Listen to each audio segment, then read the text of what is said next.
Last Saturday I did two things. I read through Timon of Athens with some of my actor friends, and I went to a slime cafe and made this slime. Now I'm going to tell you about Timon of Athens while playing with this slime. Also, I'm slightly drunk. It's a bit of a confused concept, I will grant you. Timon of Athens, according to a graph I found, is the second least performed Shakespeare play, or at least the Shakespeare play that the second fewest people in Britain say they have seen a performance of. The basic plot, and it really is a basic plot, is Timon is an incredibly rich Greek man. He is extremely generous. He's profligate even. He just gives away money left, right, and centre. He's always giving gifts. He's always throwing parties. He's always helping people out. And it turns out that, surprise, surprise, he's massively in debt. And he goes to these friends to whom he has given great gifts, who he has even helped out of prison in some cases. And they're all like, no, we're not going to help you.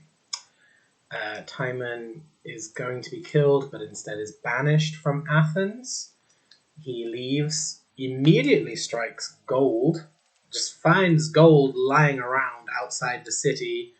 But rather than returning to the city as a once again rich man, he gives his money to someone else who wants to destroy Athens. Is like, here, use this to fund your destruction of Athens. How about you?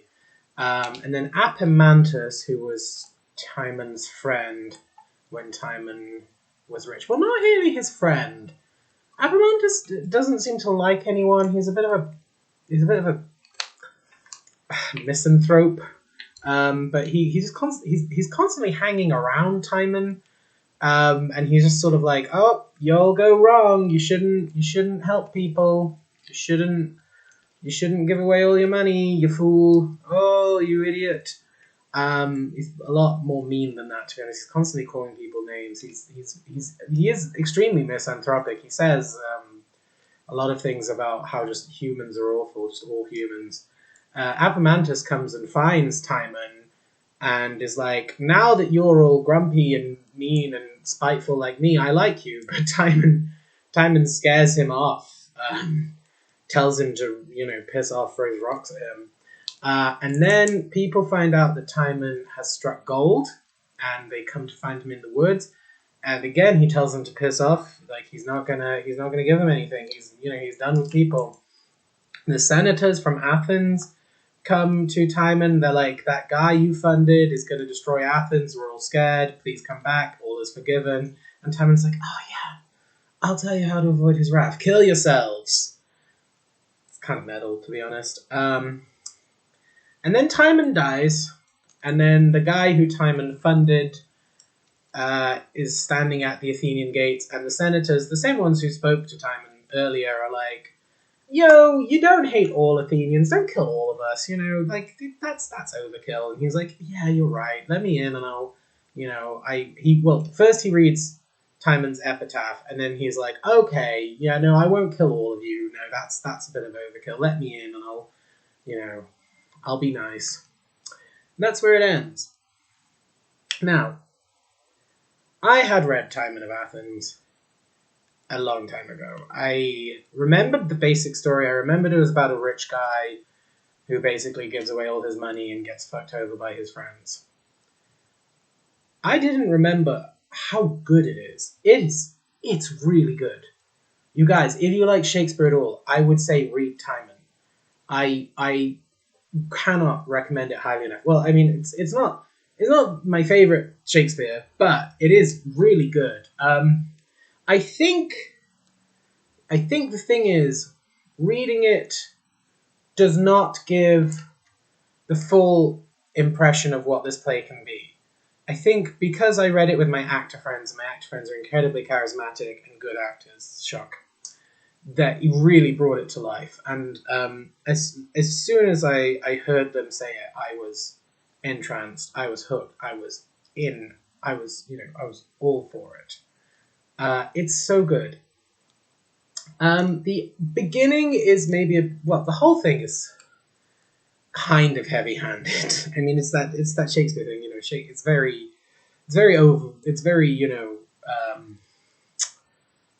everything is stated out loud, and in Timon's case, everything is stated out loud several times. The beginning is very. I found the beginning maybe a little bit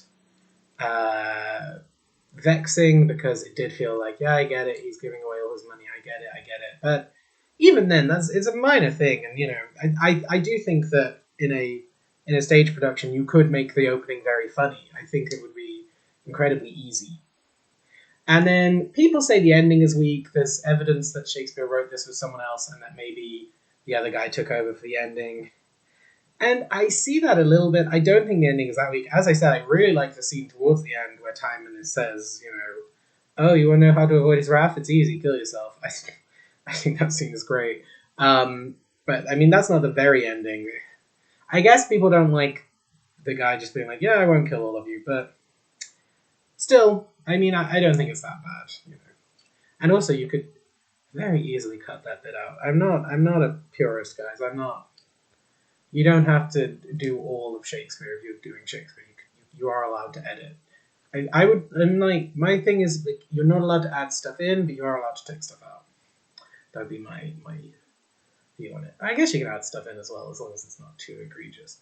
Anyway, so the question I have, why isn't Timon more performed? And especially because Timon, the central character, is fantastic. It's, at the beginning it's this kind of broad comedy, almost Bertie Wooster sort of, upper class twit. And then at the end, it's rage filled. It's it's like male Medea almost, and it's wonderful. And why isn't Timon one of the sought after roles? You hear about Gielgud's Hamlet and Tennant's Hamlet, and I saw Benedict Cumberbatch's Hamlet, and everyone wants to play Hamlet.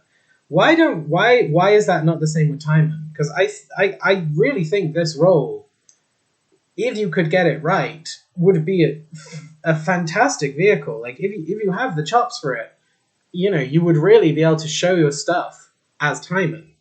It's not like Pericles. It's not like where the main character is a bit of a drip, just kind of going from weird story to weird story. He is the draw. He is why you go. So I wish Timon was performed more often. RSC, get on this. Like, oh my god, imagine seeing David Tennant as Timon, or imagine seeing Helen Mirren as Timon, or like Viola Davis as Timon. I think, so many, like, I can't, I'm not sure why we don't have more great actors attempting this part. Why is this so seldom performed? So apparently, I have not heard this is secondhand information, but one of the people I read it through with last week said that he listens to a Shakespeare podcast, and that Shakespeare podcast said that Timon was the worst one, was the absolute worst Shakespeare play. A, have they got to Merry Wives of Windsor yet? Or even Pericles? B, how? I mean, it's not just that it's not the worst. It's to me, it's one of the good ones. It's one of the great ones. It's compelling. It's wonderful. How could you feel that way? And I really have been trying to puzzle this out. One thing I think is that there isn't a fool. There's no bottom. There's no Falstaff. There's no character literally called the fool. There's no Porter. I think there is comedy, and I think there is especially comedy to be mined. I think you could easily find comedy in the opening and a little bit towards the end. I think Apamantus coming back is. I think the almost Banshees of Inisherin nature of Apamantus is like, oh, I like you now. I think that's kind of funny. But I do think there's comedy to be found, but there isn't one character kind of standing there making cock jokes. And maybe that's off-putting to people for some reason.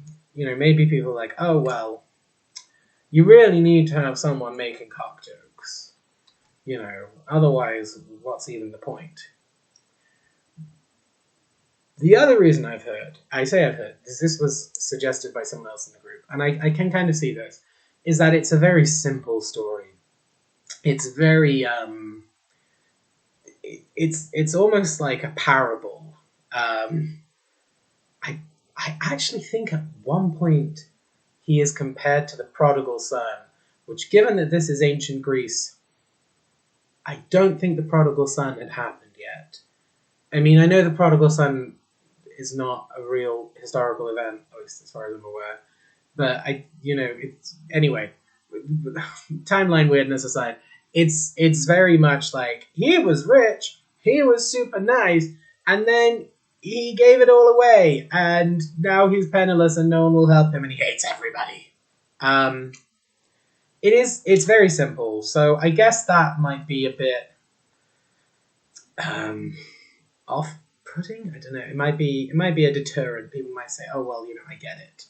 Whereas with Hamlet, there's all these sort of twists and turns, and is he mad? Is he faking it?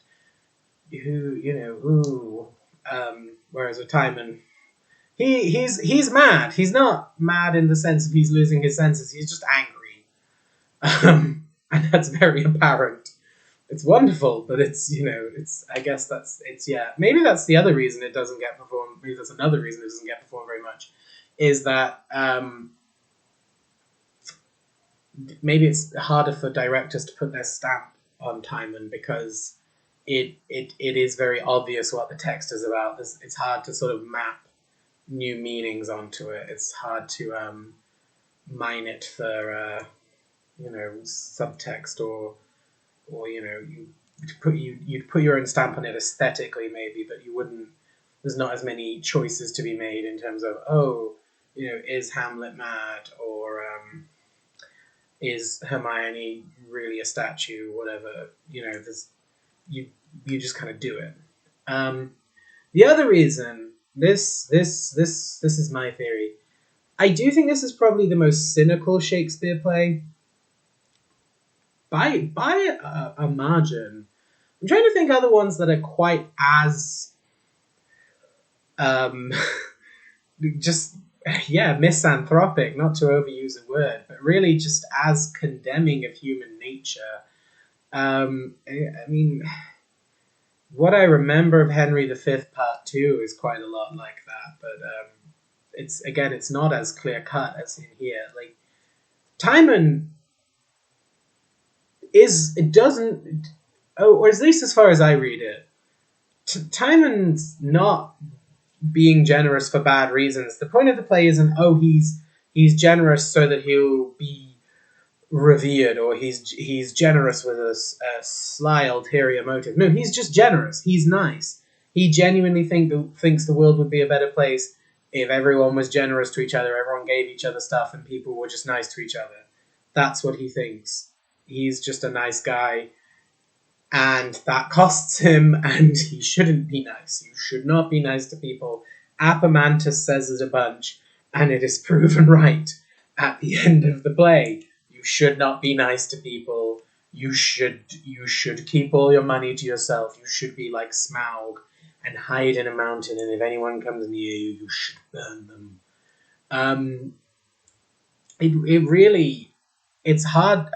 I mean, maybe I missed some absolute stonker of a subtext, but there doesn't seem to be much more to the story than nice people get taken advantage of and then they die alone in the woods. And yeah, that is a cynical message. And I wonder if maybe cynicism is harder to deal with even than tragedy. Because Romeo and Juliet, it's sad at the end, but it doesn't leave you feeling as miserable about the basic tenets of human society, which this does. Timon is a lovely person, and he pays the price for that. And Apomantus is correct. And Apomantus is a dickhead. Apomantus really, weirdly reminds me of a bit of Jacques from As You Like It. You know, the all the world's a stage guy. Because you know, when before Jacques comes on, everyone's like, oh, he's Mr. Misery. Oh, you know, what a sad boy. And Appomantus is kind of that, but with grouchiness. Everyone's like, oh, Appomantus, you fucking asshole. And yeah, he is. He really is just. He is so rude to everyone. He has a very dim view of humanity, and he's right. He is right to be like that. And I wonder if that is just a bit difficult for people to pass. I wonder if that's just not what people want from Shakespeare. I don't know though. I mean, audiences are sophisticated. I think people could. Could deal with it. And we're living in a very cynical age, guys. You know, human beings suck. Oh, you don't say, really? Oh, who knew? The nice get exploited. Oh, what? I mean, I think maybe your problem with performing this in the modern day would be, I think probably people would question how Timon got his money in the first place, because there's no suggestion that he got it through particular brilliance on his own part. I think they say he was like a great soldier at some point. Maybe that's how he got it. But yeah, I think maybe people would be, you know, less charitable towards the idle rich having their stuff taken away than we might have been in the past. But who knows? Again, audiences are sophisticated. I think it's such a good script. It's got some wonderful speeches, especially from Timon, but from several characters. There's quite a few characters you would want to play. And I think, yeah, if you had a good ensemble to play the supporting cast and give them, you know, a bit of life, give them some funny bits to do, you could do a wonderful production of this. I'm sad that this doesn't get performed more often and that I haven't seen it live, because frankly, I really enjoyed it, and I hope one day I get to see it. So that's my message for today. Someone put on Timon of Athens and give me a free ticket. And also, if you're not doing it in South Korea, where I live, buy me a plane ticket to go and see the show. Okay, thank you. Bye.